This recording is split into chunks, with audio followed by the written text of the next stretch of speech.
Praise the lord. అందరికీ వందనాలు. మన ప్రాతకాల ప్రార్థన ప్రారంభించుకుందాం. పిల్లల ప్రార్థన చేసుకుందాం. పూజనీయుడా, పరిశుద్ధుడా, మహాగణుడా, మహోన్నతుడా యేసయ్యా మీ స్తోత్రాలు వందనాలు ఆచరించుకుంటున్నాను. ఆయన దేవా మా తండ్రి వేకుజామున మరొకసారి దేవా మీ వైపు చూడడానికి మాకు ఇస్తున్నటువంటి ఈ ఆధిక్యత కొరకు, ఈ భాగ్యం కొరకు మీ స్తోత్రాలు వందనాలు ఆచరించుకుంటున్నాం. అవును ప్రభా, మా తండ్రి పూర్ణ మనస్సుతో, పూర్ణ బలంతో, పూర్ణ ఆత్మతో, పూర్ణ వివేకంతో దేవా మా తండ్రి మిమ్మల్ని ప్రేమిస్తున్నాం. అందరి బట్టి మీ స్తోత్రాలు ఆచరించుకుంటున్నాం. దేవా మా తండ్రి దినజనం మీతో మాకు ఇస్తున్నటువంటి గొప్ప సహవాసం కొరకు, దేవా ఈ శ్రేష్టమైన సమయం కొరకు మీ స్తోత్రాలు ఆచరించుకుంటున్నాను. ఆయన దేవా మీ ప్రణాళికలో, మీ సంకల్పంలో, మీ చిత్తంలో మమ్మల్ని మీరు ఉంచుకొని దేవా మా తండ్రి మీరు మమ్మల్ని నడిపిస్తున్న విధానం అంతటి కొరకు స్తోత్రాలు వందనాలు ఆచరించుకుంటున్నాం. కృతజ్ఞత హృదయాలతో దేవా మా తండ్రి మీరు చేసినటువంటి మేలులు, ఉపకారములన్నీ కూడా మేము జ్ఞాపకం చేసుకుని వేకువజామునే ప్రభా మా తండ్రి మీ శ్రేష్టమైన నామాన్ని దేవా స్తుతించి గణపరిచి హెచ్చించే సమయం అంతటిని కూడా మా కొరకు దీవించమని ప్రార్థన చేస్తున్నాం. అన్నిటికంటే పైనామం, అందరికంటే పైనామం దేవా అందరి బట్టి మీకు స్తోత్రాలు ఆచరించుకుంటున్నాం. దేవా మా తండ్రి 91వ కీర్తన చదువుకునే సమయం అంతటి కూడా మా కొరకు దీవించండి, ఆశ్రదించండి. వాకులు వాగ్దానాలు మా పక్షంగా నెరవేరుస్తున్న విధానం అంతటి కొరకు స్తోత్రాలు.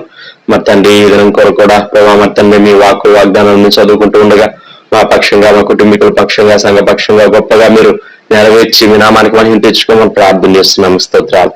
వాగ్దానాలు ఇచ్చి వాటిని నెరవేర్చేట్లో దేవా తండ్రి ప్రభా మీతో సముడైనటువంటి వారు ఎవరున్నారనైనా ఎవరు లేరు. అందరి బట్టి మీ స్తోత్రాలు చేయించుకుంటున్నాం. అనేకమైనటువంటి అద్భుత కార్యములు, ఆశ్చర్య కార్యములు దేవా మా తండ్రి మా కొరకు మీరు చేసినటువంటి గొప్ప దేవుడు తండ్రి మీ స్తోత్రాలైనా. ఇదిగో ప్రభా మీ వాక్యం వినే సమయం అంతటి కూడా మా కొరకు దీవించండి, ఆశీర్వదించండి. దేవా మా తండ్రి ప్రభా మీ పక్షంగా నిలబడబోయేటువంటి మా దైవజనులు మీ ఆత్మాభిషేకంతో నింపమని ప్రార్థన చేస్తున్నాం. బలంగా మీరు వాడుకోమని ప్రార్థన చేస్తున్నాం. దేవా మీ వాక్యం వింటూ ఉండగా మా తండ్రి మాలో మా తండ్రి నూతన ఆత్మను మీరు అనుగ్రహించండి, నూతన విశ్వాసాన్ని మీరు అనుగ్రహించండి. దేవా నూతన బలాన్ని మీరు అనుగ్రహించమని ప్రార్థన చేస్తున్నాం. దేవా సమస్త విషయాలు కృప చూపించండి. మీ వాక్య శక్తితో, మీ వాక్య దీవెనలతో మమ్మల్ని అందరినీ నింపండి. దేవా మరి తండ్రి చేయగలవాడు వినుగా కానీ వాక్యం సెలవిస్తుండగా దేవా మరి తండ్రి మీరు వేకుజామున మీరు మాతో మాట్లాడడానికి ఇష్టపడుతూ ఉండగా మీ మెల్లనైన స్వరాన్ని వినేటువంటి మంచి మనస్సు దేవా మరి తండ్రి మీరు మాకు అనుగ్రహించమని ప్రార్థన చేస్తున్నాం. దేవా మరి తండ్రి కృప చూపించండి. అలాగే చివరి ప్రార్థన ఆశీర్వాదం వరకు మీ సన్నిధి మాకు తోడుగా ఉంచమని ప్రార్థన చేస్తున్నాను. ఆయన దేవా ప్రార్థన ఆలకించుకోవడానికి మీకు పేరు. దేవా మా ప్రార్థన మీరు ఆలకించి మాకు గొప్ప జవాబులు దయచేసినటువంటి గొప్ప తండ్రి మీరు. అందుని బట్టి మీ స్తోత్రాలు చేయించుకుంటున్నాం. దేవా ఇంతవరకు ఏకీవిస్తున్న బిడ్డలందరూ కూడా స్తోత్రాలు చేయించుకుంటూ, ఏకీవించబోయే బిడ్డలందరూ కూడా స్తోత్రాలు వందనాలు చేయించుకుంటూ యేసయ్య నామమున స్తుతించి ప్రార్థన చేసి అడిగి వేడుకుంటున్నాం పరలోకపు తండ్రి. ఆమేన్, ఆమేన్. సమయంలో ఒక పాట పాడి దేవుని నామాన్ని మహిమపరద్దాం. శారణాత్మీ గీతాల్లో నుంచి 53వ పాట పాడుకుందాం. పాట సంఖ్య 53. Amen.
తొంభై ఒకటవ కీర్తన యథాప్రకారంగా చదువుకుందాం పిల్లరా.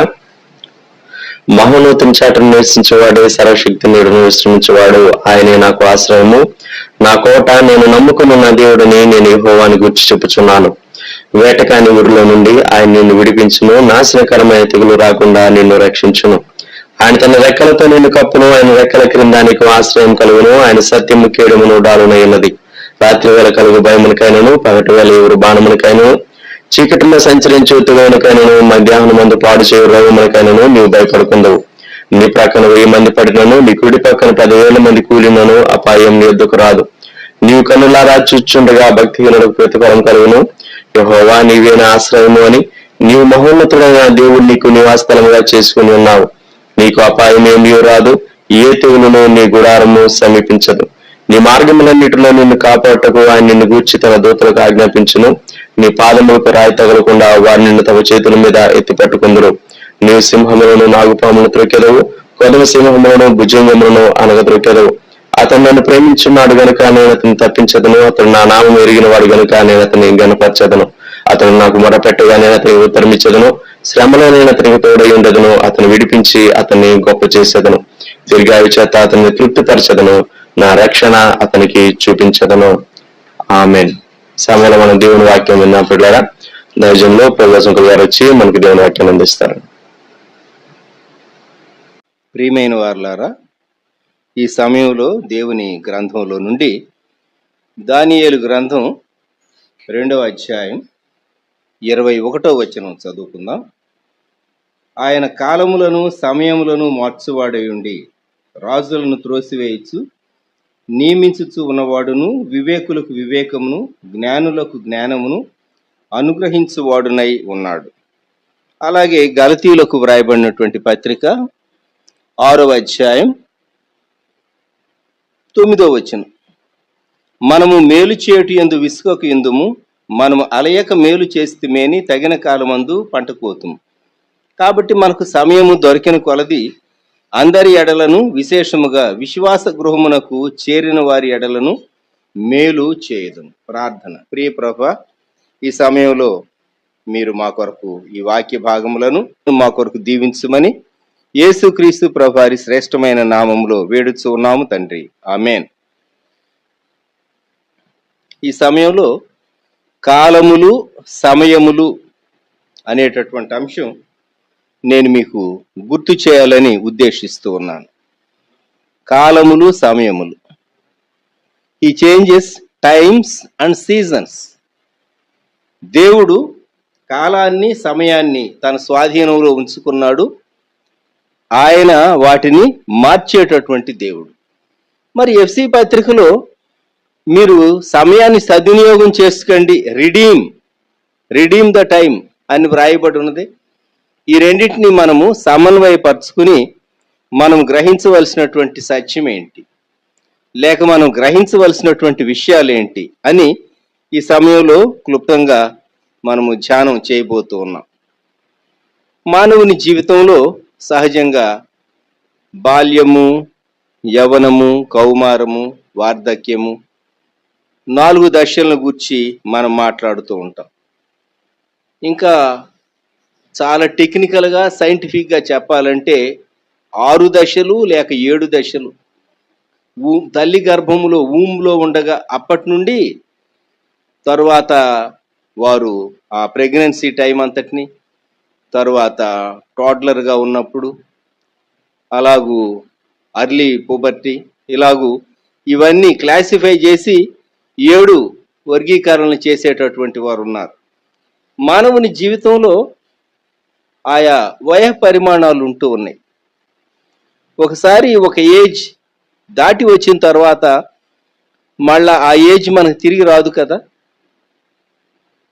మనం జ్ఞాపకం ఉంచుకోవాలి. ఏ ఏజ్లో చదవలసినటువంటి కాలంలో చదవకుండా, పరీక్షలు రాయవలసినటువంటి కాలంలో సరైన రీతిగా పరీక్షకు సిద్ధపడి వ్రాయకుండా, తరువాతి కాలాల్లో ఒకవేళ మనం రాసినా చదివినా అది జ్ఞానాన్ని పెంపొందిస్తుంది, కానీ మనం అప్పుడు పొందవలసినటువంటి మన మార్కులను ఎక్కువ చేయదు కదా. కనుక సమయం అనేది ఒకటి ఉన్నది, చదివేటటువంటి సమయం ఒకటి ఉన్నది. అలాగే సీజన్స్ ఉన్నాయి. తెలుగులో అయితే చక్కగా వసంత ఋతువు, గ్రీష్మ ఋతువు, వర్ష ఋతువు, శరద్ ఋతువు, హేమంత ఋతువు, శిశిర ఋతువు అని చెప్పేసేసి 6 ఋతువులుగా మనం విభజిస్తూ ఉంటాం. సింపుల్గా ఇంగ్లీష్లో వింటర్, స్ప్రింగ్, సమ్మర్, మాన్సూన్ అని ఇంగ్లీష్ వారు 4 ఋతువులుగా లేకుంటే 4 భాగాలుగా సంవత్సరాన్ని విడగొట్టి 4 ఋతువులుగా వారు చూస్తూ ఉంటారు. సీజన్స్ అనేవి ఉన్నాయి. కనుక ఏ సీజన్లో ఆ సీజన్ యొక్క ధర్మం సహజంగా ప్రకృతిలో నెరవేరుతుంది. దేవుడు సీజన్స్ అనేవి నియమించాడు. మానవుని జీవితంలో కూడా ఆయా స్టేజెస్, దశలు ఉన్నాయి. అలాగే దేశాల గురించి సహా దేవుడు చాలా ముందుగా ప్రవచనాన్ని వ్రాయించాడు. ఈ సమయంలో మీ బైబిల్స్లో యెషయా గ్రంథం మీరు ఓపెన్ చేసినట్లయితే,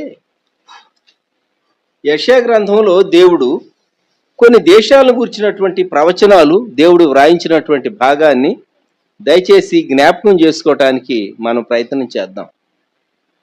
యెషయా గ్రంథం 13వ అధ్యాయం 1వ వచనం.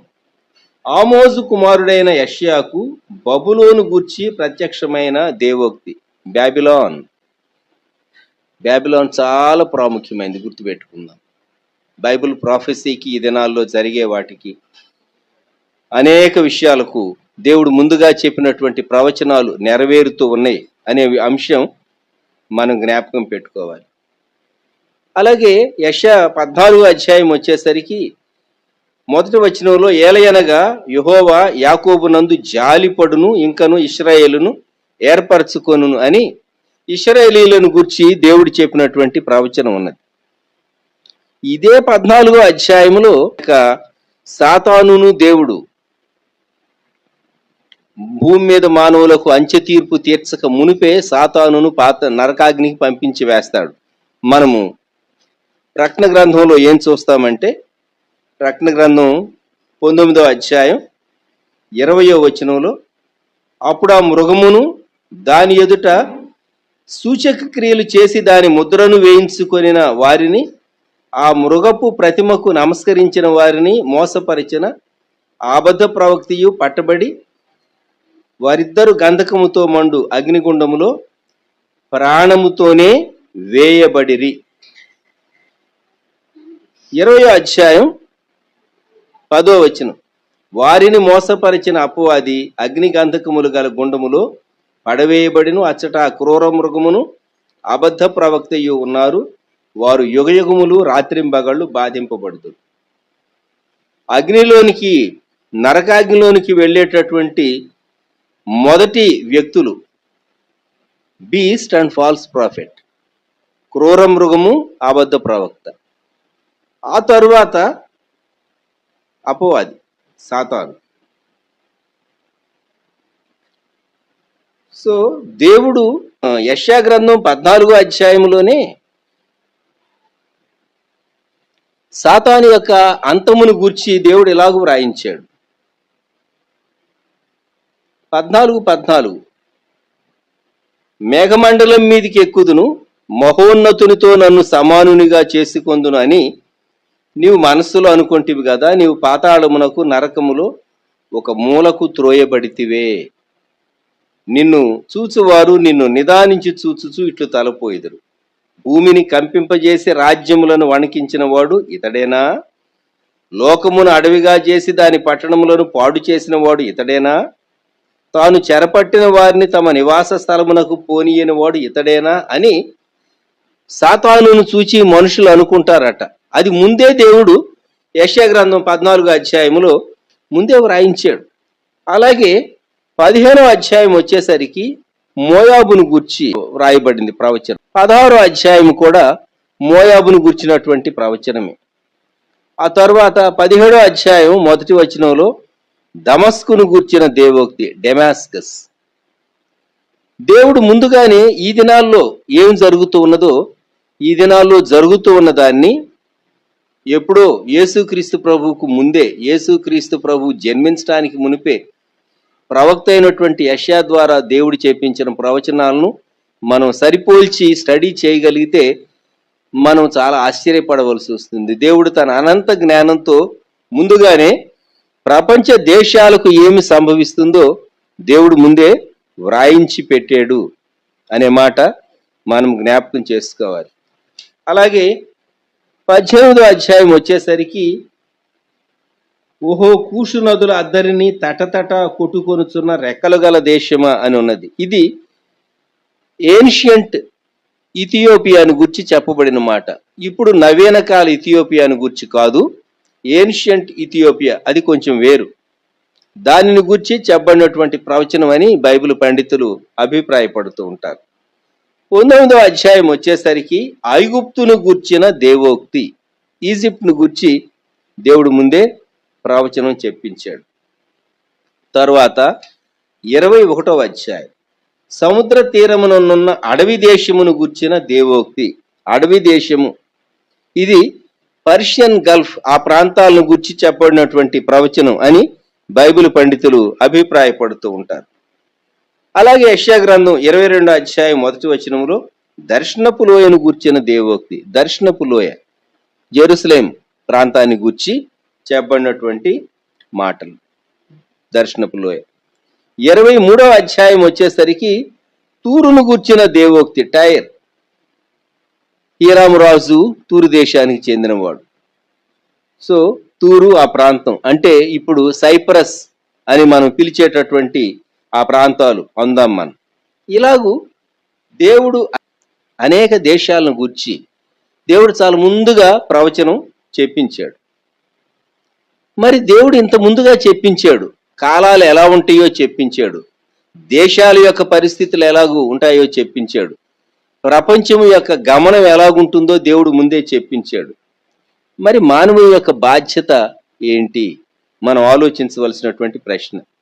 ఎఫ్సి పత్రికలో మనం చదువుకున్నాం 5వ అధ్యాయం 15-16 వచనాల్లో దినములు చెడ్డవి గనుక మీరు సమయమును పోనీయక సద్వినియోగము చేసుకోనొచ్చు. ఈ మాట మనకు చాలా ఫెమిలియర్ అయినటువంటి మాట.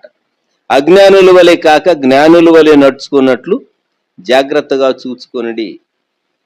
కనుక మానవుని బాధ్యత సమయాన్ని సద్వినియోగం చేసుకోవటం మానవుని యొక్క బాధ్యత. దేవుడు అనేక విషయాలు ముందుగా చెప్పాడు. కనుక మనం ఏ సమయంలో నుండి వెళుతున్నాం, ఏ పరిస్థితిలో నుంచి వెళుతూ ఉన్నాం, ఏ కాలాల్లో నుండి వెళుతూ ఉన్నాం, ఏ సమయంలో మనము దేనిని చేయాలి. రాజు అయినటువంటి సొలొమోను ప్రసంగి కొన్ని సూచనలు చెప్పాడు. 3వ అధ్యాయం 1వ వచనం నుండి కొన్ని వచనాలు దయచేసి మీ బైబిల్స్లో గమనించండి. ఎక్లీజియాస్టిస్ ఆర్ ప్రీచర్ అంటారు. ఎక్లీజియాస్టిస్ అని, ప్రీచర్ అని 2 హెడ్డింగ్స్ ఉంటాయి ప్రసంగి గ్రంథానికి. కొన్ని ఇంగ్లీష్ బైబుల్ అలా, కొన్ని ఇంగ్లీష్ బైబుల్ ఇలాగ.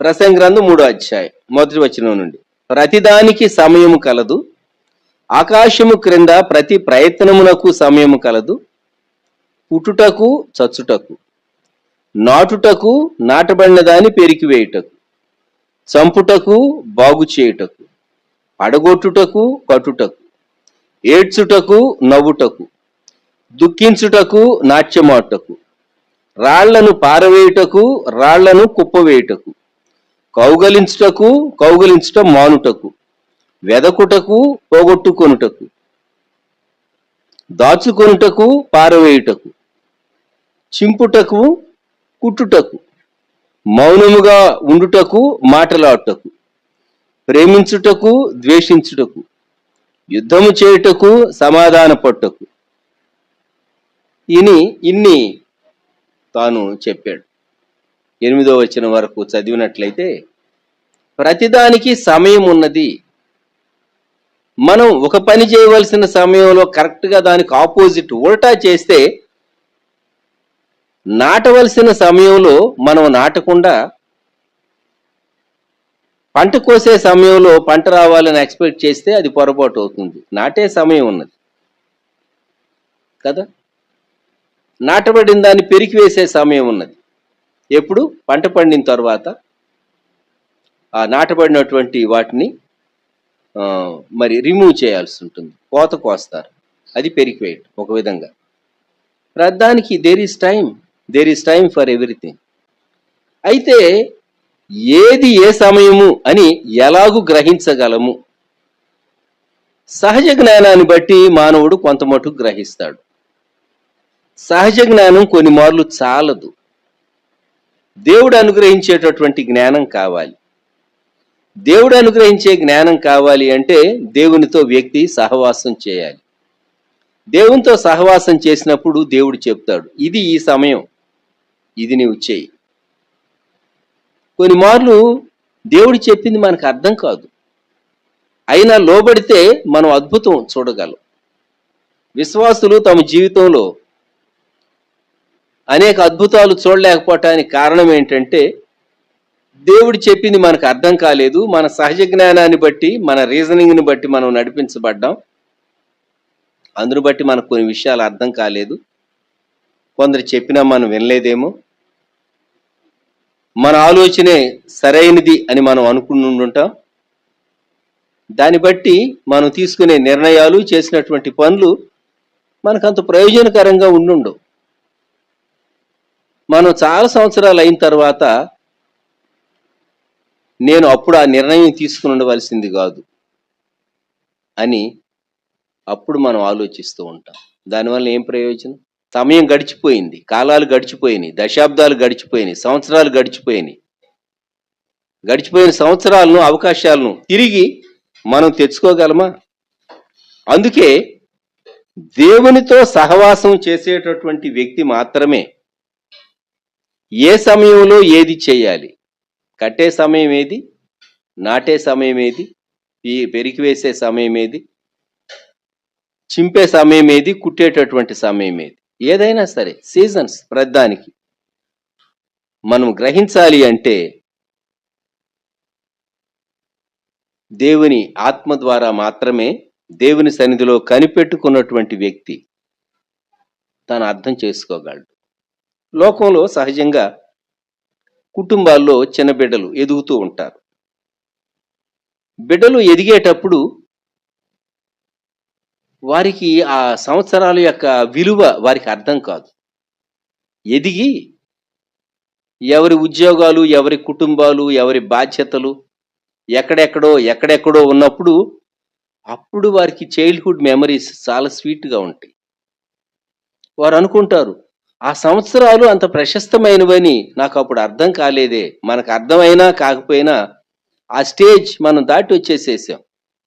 అప్పుడు సంతోషంగా జీవించేమా, సమాధానంగా జీవించేమా, ఇతరులతో కలహించేమా, లేకుంటే ఇతరులకు సహాయకరంగా ఉన్నామా అనేది చాలా సంవత్సరాల తర్వాత రివ్యూ చేసుకుంటూ ఉంటారు మనుషులు.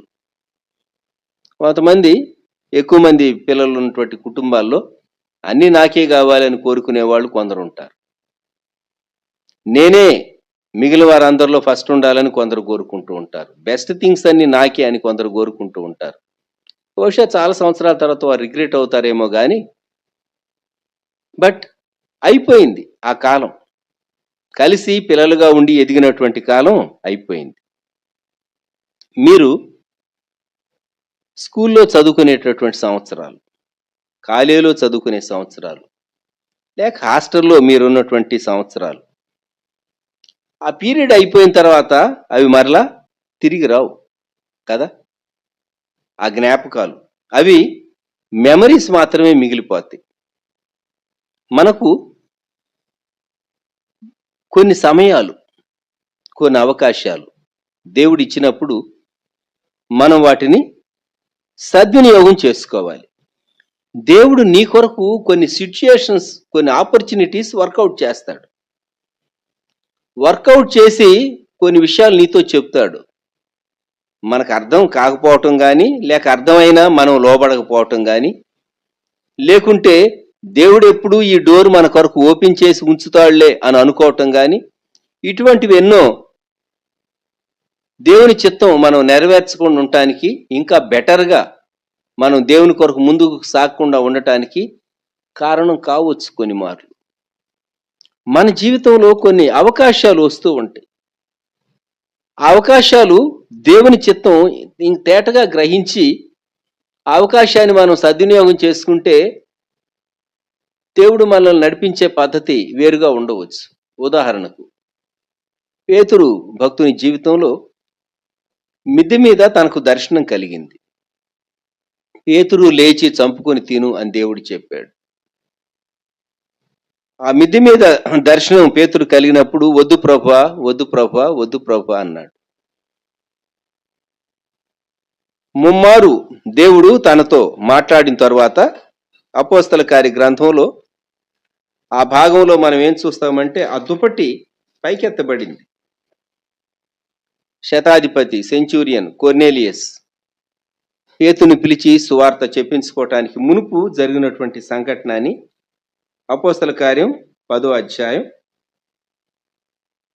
14వ వచనం చివరి భాగం లేక 14వ వచనం. పేతురు వద్దు ప్రభువా, నిషిద్ధమైనది అపవిత్రమైనది ఏదైనా నేనెన్నడూ తినలేదని చెప్పగా దేవుడు పవిత్రము చేసిన వాటిని నీవు నిషిద్ధమైన వాటిని ఎంచవద్దని మరలా రెండవ మారు ఆ శబ్దం అతనికి వినబడును. ఇలాగు ముమ్మారు జరిగిన వెంటనే ఆ పాత్ర ఆకాశమునకు ఎత్తబడింది. పేతురు వెళ్ళాడు, సువార్త చెప్పాడు. అక్కడ అన్యులు కూడా మారు మనస్సు పొందారు. అప్పుడు పేతురుకు అర్థమైంది. పేతురు తరువాత యెరూషలేముకు వచ్చినప్పుడు పేతురు మిగిలినటువంటి వారితో షేర్ చేశాడు. 11వ అధ్యాయం 17వ వచనం. ప్రభు అయిన యేసు క్రీస్తునందు విశ్వాసం ఉంచిన మనకు అనుగ్రహించినట్టు దేవుడు వారికి కూడా సమాన వరము అనుగ్రహించి ఉండగా దేవుని అడ్డగించుటకు నేను ఏ పాటి వాడనని చెప్పాను. అయితే తరువాతి కాలాల్లో యూదులు కానటువంటి వారికి సువార్త చెప్పడానికి మాత్రం తాను ముందుకు వెళ్ళలేదు. తనకు భారం లేదు చెప్పాలంటే. దేవుడు తను ఇంకా బలమైన రీతిగా వాడుకోవాలని ఉద్దేశించి ఉంటాడేమో కానీ తన మనస్సులో యూదులకే సువార్త చెప్పాలనే భారం తనకున్నటువంటి దాన్ని బట్టి దేవుడు పౌలు గారికి ఆధిక్యత తర్వాతి కాలంలో ఇచ్చాడని మనం గ్రహించవచ్చు. కొన్ని మార్లు దేవునికి కొన్ని ప్రణాళికలు ఉంటాయి. మనం ఆ సమయంలో లోబడకపోతే ఆ దేవుడు మనల్ని దీవిస్తాడు కానీ ఇంకొక రీతిగా దీవిస్తాడు. కనుక వెంటనే లోబడి దేవుడు చెప్పిన దాన్ని చేసేవారు అనిపించే మేలు వేరు, చాలా ఆలస్యంగా దేవుడు చెప్పేదాన్ని చేసేటటువంటి వారు అనిపించేటటువంటి మేలు వేరు. ఇంగ్లీష్లో ఒక సామెత ఉంది, డిలేయిడ్ ఒబీడియన్స్ ఈజ్ డిజొబీడియన్స్ అని. చాలా ఆలస్యంగా లోబడటం అది అవిధేయతతో సమానమే. దాని విధేయత అనరు, అవిధేయత అని అంటారని ఇంగ్లీష్లో ఒక సామెత. సమయాన్ని, కాలము యొక్క విలువను, అవకాశం యొక్క విలువను మనం గుర్తించాలి. అంతేకాదు ఆధ్యాత్మిక జీవితంలో కూడా మనము కొన్ని విషయాలను గుర్తుంచుకోవాలి. ఆధ్యాత్మికంగా నీవు ఎదగటానికి, ఆధ్యాత్మికంగా స్పిరిచువల్గా నిన్ను మెంటర్ చేసేటటువంటి మెంటర్స్ అంటే ఆధ్యాత్మికంగా పెంచేటటువంటి వారు, తల్లిదండ్రులు వంటి వారు, ఆధ్యాత్మిక తల్లిదండ్రులు, స్పిరిచువల్ పేరెంట్స్, వారి యొక్క అధీనంలో నీవు అనేక విషయాలు నేర్చుకుంటే నీకెంతో క్షేమం కలుగుతుంది. కొన్ని మార్లు దేవుడు కొందరిని మనకు అనుగ్రహిస్తాడు. మనం ఆ అవకాశం యొక్క విలువ మనకు అర్థం కాలేదనుకోండి, పోగొట్టుకుంటాం మనం. ఒకవేళ ఆ తర్వాత మనకు కావాలని కోరుకున్నా అది మనకు రాకపోవచ్చు. నా జీవితంలో నేను కాలేజీలో ప్రవేశించిన నాటి నుండి దైవజనులు రెవరెండ్ టి. మోసెస్ గారు, ఎందుకో నన్ను ఇంతగా నీవు ప్రేమించితివో దేవా పాట రాసినటువంటి దైవజనుడు. ఆ పాట తెలుగు క్రైస్తవ ప్రజలందరికీ సుపరిచితమైనటువంటి పాట. ఆ దైవజనుడు నాకు పరిచయమైన నాటి నుండి వారు మహిమలోనికి వెళ్ళే వరకు కుటుంబంతో వారి పరిచర్యతో నాకు అనుబంధం ఉన్నది. నేను నా కాలేజీ లైఫ్లో ఉండగా కొంత మటుకు మాత్రమే దేవుడు నాకు ఇచ్చినటువంటి అవకాశాలు వాడుకుంటూ వారి ఆధ్యాత్మిక మెంటర్షిప్లో నేను ఎదిగాను. 78వ సంవత్సరంలో, నేను 74లో జాబ్లోకి వచ్చా. 78వ సంవత్సరంలో ఒక వారం దినాల పాటు సెలవు దొరికింది నాకు. చిలకలూరిపేటలో బైబిల్ ట్రైనింగ్ టెబర్నికిల్ అనేటటువంటి బైబిల్ ఆధ్యాత్మికంగా ఓవరాల్గా బైబిల్ని గూర్చి, బుక్స్ ఆఫ్ ద బైబిల్ని గూర్చి, సువార్తీకరణను గూర్చి, ప్రార్థనా జీవితాన్ని గూర్చి, ఇంకా అనేక విషయాలను గూర్చి ఉదయం నుండి సాయంకాలం వరకు మళ్ళీ రాత్రి మీటింగ్, సేవకుల కొరకు మాత్రమే, సేవలో ఉన్న వారికి వారు అరేంజ్ చేశారు. ఆ దినాల్లో దైవజనులు మోజెస్ గారు, అలాగే రెవరెండ్ గేరా పీటర్ గారు ఇప్పటికీ హైదరాబాద్లో ఉన్నారు. పీటర్ గారు మోజెస్ గారికి ఆత్మీయ కుమారుడుగా ఎంచబడినటువంటి వారు. వారిరువురు ఎక్కువ పరిచర్య చేశారు. ఆ తరువాత నేను అనుకున్నాను, ఈ దైవజనునితో 78 తరువాత నేను ఒక వారం దినాల పాటు సహవాసంలో ఎప్పుడైనా గడపగలనా అని ఆలోచించాను, కానీ నాకు అవకాశం దొరకలేదు. ఒకవేళ సూళ్ళూరుపేటకు వారిని పిలిచిన సమయాల్లోని 2 దినాలు పరిచర్య చేసి మరలా వారి మిస్సెస్ వరదానమ్మ గారు, మిస్సెస్ మోస్ గారు, వారు మరలా వెళ్ళిపోయేవారు. ట్రైన్లో వచ్చి ట్రైన్లో వెళ్ళేవారు. నేను ఆశించాను ఒక వారం ఆ దైవజను దగ్గర నేను ఉండాలి అని, కానీ నాకు అవకాశం మరలా ఎన్నడూ రాలేదు. ఎందుకు చెప్తూ ఉన్నానంటే 73వ సంవత్సరం 1973 ఆ రోజుల్లో ఈ స్టీల్ ప్లాంట్ యాజిటేషన్ జరిగే రోజులు కాబోలు. మరి మొత్తం మీద ఏదో ఉద్యమం వచ్చింది. వచ్చిన దాన్ని బట్టి మా పీజీ పరీక్షలు పోస్ట్ పోన్ అయినాయి. గుంటూరు కనవారి తోట మొదటి లైన్లో ఒక బిల్డింగ్ పైన, ఆ పై పోర్షన్ అంతా నేను మా అన్నగారే ఉండేవారు. 3 రూమ్స్ ఉండేవి. మోస్ గారు వస్తూ ఉండేవారు. క్రింద జువాలజీ లెక్చరర్ గారు విక్టర్ లాజర్స్ గారు ఉండేవారు. ఒక పోర్షన్లో, ఇంకో పోర్షన్లో ఇంకో ఫ్యామిలీ ఉండేవారు. అయితే మేము ప్రార్థనలో గడిపేవాళ్ళం. 73వ సంవత్సరాన్ని గురించి నేను మాట్లాడుతూ ఉన్నాను. ఎప్పుడైనా చేగూడి అగస్టీన్ గారు, సువార్థికుడు ఆయన, వారు వచ్చేవారు. అలాగే మరి సహోదరులు జెక్కి దేవరాజు గారు, దేవరాజు గారు, ఆయన ఆ రోజుల్లో నరసరావుపేటలో లోదర్న్ హై స్కూల్లో వర్క్ చేస్తూ ఉన్నారు. అప్పటికే ఈయూలో వారు ప్రారంభ సంవత్సరాల్లో ఉన్నారు అనుకుంటాను, పాటలు రాస్తూ ఈయూతో పరిచయం. సో మోసెస్ గారు, విక్టర్ లాజరస్ గారు, అప్పుడప్పుడు చేగూడి అగస్టిన్ గారు, మా అన్నగారు, నేను, ఇలాగూ మేము ప్రార్థనలో గడపడానికి ప్రత్యేకంగా ఒక రూమే ఉండేది. ఆ సంవత్సరాలు మరలా ఎప్పుడైనా వస్తాయా అని నేను అనుకున్నాను, కానీ అవి ఎప్పటికీ మరలా ఆ సెటప్ రాలేదు. అనగా ఆ సేవకులతో ఒకరిద్దరితో కూడా కలిసి నేను గడిపేటటువంటి, కొన్ని దినాలు గడిపేటటువంటి అవకాశాలు మరలా రాలేదు. దేవుడు వేరొక రీతిగా నడిపిస్తూ వచ్చాడు. ఎందుకు చెప్తూ ఉన్నానంటే, కొన్ని మార్లు దేవుడు మనకు ఆధ్యాత్మిక జీవితంలో మనకిచ్చేటటువంటి తరుణాలు వాడుకోవాలి. దైవజనులు యేసుదాస్ గారు, వారు గూడూరులో ఉండి 75 నవంబర్లో ఇక్కడ సేవ ప్రారంభించబడిన తర్వాత సూచనలు ఇచ్చేవారు, వచ్చేవారు. నేను గూడూరు వెళుతూ ఉండేవాడిని. అయితే వారు 75లో సేవ ప్రారంభించక మునిపే 74లో నేను నికోలస్ గారు సేవ చేస్తూ వచ్చాం. అది పునాది పరిచర్య. దైవజనులు జేస్టాస్ గారు జాన్ కెనడీ గారిని పరిచయం చేశారు. జాన్ కెనడీ గారిని పరిచయం చేసిన నాడు మొదలుకొని 1995వ సంవత్సరం లేక 96 జాన్యువరి వరకు వారు మహిమలోకి వెళ్లే వరకు 76వ సంవత్సరంలో పరిచయం చేశారు. 76లో పరిచయం అయితే 96 వరకు జాన్ కెనడీ గారితో మాకు ఆ సంబంధం కంటిన్యూ అవుతూ వచ్చింది. యేసుదాస్ గారు చనిపోయిన తర్వాత జాన్ కెనడీ గారికి గూడూరుతో లింక్ తెగిపోయింది, కానీ సూళ్ళూరుపేటతో లింక్ ఉన్నది. ఎందుకు చెప్తూ ఉన్నానంటే, కెనడీ గారితో ఆ సహవాసం మేము పోగొట్టుకోవటానికి ఇష్టపడలేదు. కొన్ని మార్లు కొందరు ఆధ్యాత్మికంగా మనల్ని మెంటర్ చేయటానికి, నడిపించడానికి దేవుడు కొందరు వ్యక్తులను, పెద్దలను, నాయకులను మనకు సహాయకరంగా, మనకు మాదిరికరంగా, మనకు సూచనలు ఇవ్వటానికి దేవుడు ఉంచుతాడు. ఆ తరుణాన్ని నీవు సద్వినియోగం చేసుకోలేదు అనుకోండి, మరలా ఆ తరుణాలు రమ్మంటే రావు రావు రావు. గుర్తుంచుకోండి. వేరొకరిని దేవుడు ఇవ్వచ్చు, వేరొకరితో నీవు ఒకవేళ నేర్చుకోవాల్సి రావచ్చు, వారి దగ్గర నేర్చుకోవాల్సి రావచ్చు. ఆ పరిస్థితులు వేరుగా ఉండొచ్చు.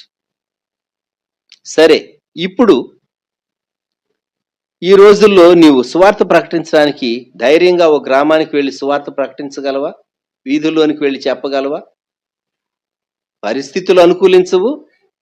వ్యక్తులు కూడా నువ్వు ఒక గ్రామంలో ప్రవేశిస్తే ప్రతిఘటిస్తారు. ఇంకెందుకంటే నువ్వు మత ప్రచారం చేస్తున్నావని అడ్డుకోవటానికి కొందరు వ్యక్తులు రెడీగా ఉంటున్నారు. ఈ రోజుల్లో అనేక స్థలాల్లో చూస్తూ ఉన్నాం, తెలుగు రాష్ట్రాల్లో చూస్తూ ఉన్నాం, ఇండియా దేశంలో చూస్తూ ఉన్నాం. ఒకప్పుడు ఇటువంటి వ్యతిరేకత లేదు సుమా. ఒక మందిరం నిర్మించాలంటే సహా అంత తేలిగ్గా ఒక క్రైస్తవ మందిరాన్ని ఒక గ్రామంలో నీవు నిర్మాణం చేయలేవు. వారి ఆత్మలను ప్రేమించి, వారి ఆత్మరక్షణ కొరకు, వారి క్షేమం కొరకు, ఎదుగుదల కొరకు ఒక చర్చిని కట్టాలంటే సహా మరి ఎన్నో ఆటంకాలు కలిగేటటువంటి పరిస్థితులు ఈ దినాల్లో ఉంటూ ఉన్నాయి. మనం ఎవరికైనా వాక్యం చెప్పాలనుకుంటే కూడాను ప్రజలు వినేటటువంటి స్థితిలో లేరు. ఎందుకంటే ఎవరి లోకంలో వారే ఉన్నారు, ఎవరి సెల్లో వాళ్లే ఉంటూ ఉంటారు, ఎవరి పనులు వారికే ఉన్నాయి, ఎవరి బాధ్యతలు వారికే ఉన్నాయి. మానవుని జీవితం చాలా బిజీగా తయారైపోయినటువంటి కాలం. కాకుంటే మనం బోధించే పరిచర్య చేయలేకపోవచ్చేమో కానీ ప్రార్థనా పరిచర్య చేయగలం. సో మినిస్ట్రీ కొరకు కూడా కొంత మటుకు డోర్స్ లిమిట్ అయిపోయినవి అని చెప్పాలి. దీని సారాంశం ఏంటంటే, అన్ని కార్యాలు ఎల్లకాలం చేయటానికి మనకు అవకాశాలు ఉండవు. అందుకే గలతీయులకు వ్రాయబడినటువంటి పత్రికలో 6వ అధ్యాయంలో పౌలు భక్తుడు ఒక చక్కని సూచన ఇచ్చాడు. గలతీ పత్రిక 6వ అధ్యాయం 9వ వచనం 10వ వచనం. మనము మేలు చేయుట యందు విసుకకు యందుము, మనము అలయక మేలు చేస్తేమేని తగిన కాలమందు పంట కోతుము. కాబట్టి మనకు సమయం దొరికిన కొలది అందరి ఎడలను, విశేషముగా విశ్వాస గృహమునకు చేరిన వారి ఎడలను మేలు చేయుదము అని వ్రాశాడు. మనం ఒక మంచి చేయటానికి, ఒక మంచి కార్యం చేయటానికి, ఎవరికైనా సహాయం చేయటానికి, ఎవరికైనా మేలు చేయటానికి, ఎవరికైనా హెచ్చరిక చేయటానికి, ఎవరికైనా ఏదైనా చేయటానికి మనకు అవకాశం దొరికినప్పుడు మనం దానిని సద్వినియోగం చేసుకోవాలి. ఇది పౌలు భక్తుడు గలతీ సంఘానికి ఇచ్చినటువంటి హెచ్చరిక. ముఖ్యంగా దేవుని బిడ్డలైనటువంటి వారు యేసుక్రీస్తు ప్రభువుని బట్టి, ఆత్మను బట్టి విత్తాలి, మేలు చేయాలి, సువార్తను విత్తాలి, సువార్త బీజాన్ని విత్తాలి అని ఆయన చెప్పాడు. దేవుడు ఎవరికి ఏ విధమైనటువంటి అవకాశం, ప్రేరణ, నడిపింపిస్తే దాన్ని బట్టి ఆధ్యాత్మిక జీవితం కొరకు దీనిని మనం సద్వినియోగం చేసుకోవాల్సినటువంటి కాలం, ప్రభు రాకడ కొరకు సిద్ధపడవలసినటువంటి కాలం. ప్రకటన గ్రంథంలో 22వ అధ్యాయం 17వ వచనం, ఆత్మయు పెండ్లి కుమార్తెయు రమ్ము అని చెప్పుచున్నారు, వినువాడును రమ్ము అని చెప్పవలను. దప్పిగొనిన వానిని రానిమ్ము, ఇచ్చేయించు వానిని జీవజలమును ఉచితముగా పుచ్చుకొననిమ్ము. మనము రాకడ కొరకు సిద్ధపడి ప్రభువా రమ్ము అని చెప్పవలసినటువంటి కాలం. మారు మనసు పొందనటువంటి వారు ఖచ్చితంగా పొందాలి. దేవుడు అనుగ్రహించేటటువంటి శ్రేష్టమైనటువంటి తరుణాలు మనం వాడుకోవలసినటువంటి కాలంలో మనం ఉంటూ ఉన్నాం. కనుక ఈ దినం మనం ప్రార్థన చేసుకుందాం. ప్రియ ప్రభువా, కాలాన్ని సమయాన్ని మీరు మీ స్వాధీనమందు ఉంచుకున్నారు, మీకు స్తోత్రాలు అని ప్రభువుతో చెప్దాం. అయితే సమయాన్ని సద్వినియోగం చేసుకోవటం మన బాధ్యత. దేవుని చిత్తము, మన యొక్క వివేకము, మనము ఎంతో జాగ్రత్తగా ఉండటం, లోబడటం, ఈ రెండు కలిసినప్పుడు మనం ఆధ్యాత్మికంగా మేలు పొందగలం.